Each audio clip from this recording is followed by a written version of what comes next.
کیا آپ نے کبھی مرزا غالب کی قبر دیکھی ہے؟ نہیں دیکھی تو چلیے میں آج آپ کو مرزا غالب کی قبر دکھاتا ہوں۔ تو مرزا غالب صاحب کی قبر دلی میں موجود ہے، جس کے لیے میں سب سے پہلے حضرت نظام الدین اولیاء کی درگاہ کے لیے آٹو پکڑتا ہوں، پھر سفر کی دعا پڑھتا ہوں۔ آپ لوگ بھی جب بھی سفر پر نکلے تو سفر کی دعا ضرور پڑھا کرے تاکہ اللہ آپ کی ہر طرح سے حفاظت کرے۔ راستے بھر رب کی بنائی ہوئی اس کائنات کو دیکھتا رہتا ہوں اور اللہ کا شکر ادا کرتا رہتا ہوں کہ اللہ نے ہماری اتنی نافرمانی کے بعد بھی ہمیں نوازنا نہیں چھوڑا، ہمیں کھلانا نہیں چھوڑا۔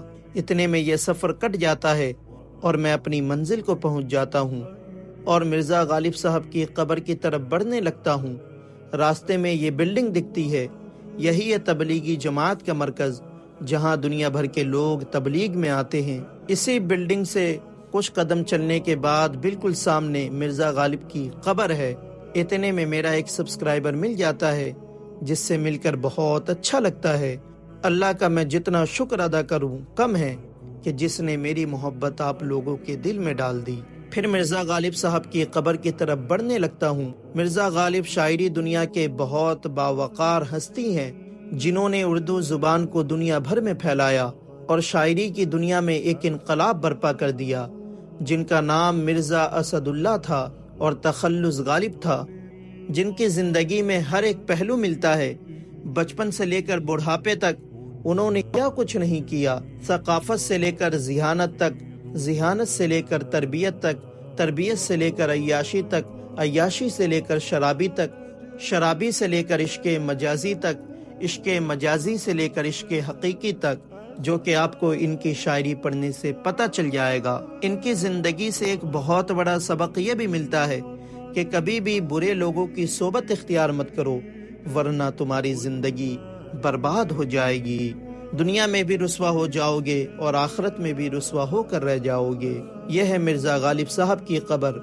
یقیناً ہر کسی کو موت کا مزہ چکھنا ہے۔ ملے خاک میں اہل شاہ کیسے کیسے، مکی ہو گئے لامکا کیسے کیسے، ہوئے نامور بے نشاں کیسے کیسے، زمیں کھا گئی نوجواں کیسے کیسے۔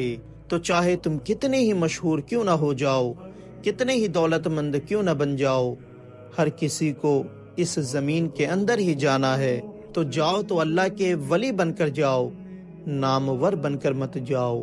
مرزا غالب صاحب کی قبر کے ارد گرد اور بھی بہت سی قبریں ہیں، لیکن ان کی قبر کے بالکل سامنے ان کا ایک بہت ہی مشہور شعر لکھا ہوا ہے: نہ تھا کچھ تو خدا تھا، کچھ نہ ہوتا تو خدا ہوتا۔ یعنی جب کچھ بھی نہیں تھا تب بھی اللہ تھا، اگر کچھ نہیں ہوتا تب بھی اللہ ہی ہوتا۔ ڈبویا مجھ کو ہونے نے، نہ ہوتا تو میں کیا ہوتا۔ یعنی مجھے تکبر نے، عشق نے، عیاشی نے، دنیا کی لالچ نے، دنیا کی محبت نے اللہ سے دور کر دیا۔ اگر یہ سب نہ ہوتا تو میں کیا ہوتا، یعنی اللہ کا ایک ولی ہوتا۔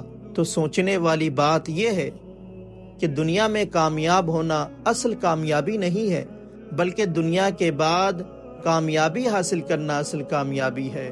اور لوگوں نے جس کامیابی کو کامیابی سمجھ کر ناکام ہو گئے، اور آج ہم اسی ناکام کامیابی کو حاصل کرنے میں لگے ہوئے ہیں۔ تو آج کا بلاگ یہیں پر ختم کرتے ہیں۔ کامنٹ کر کے ضرور بتائیں کہ آپ کو یہ بلاگ کیسا لگا۔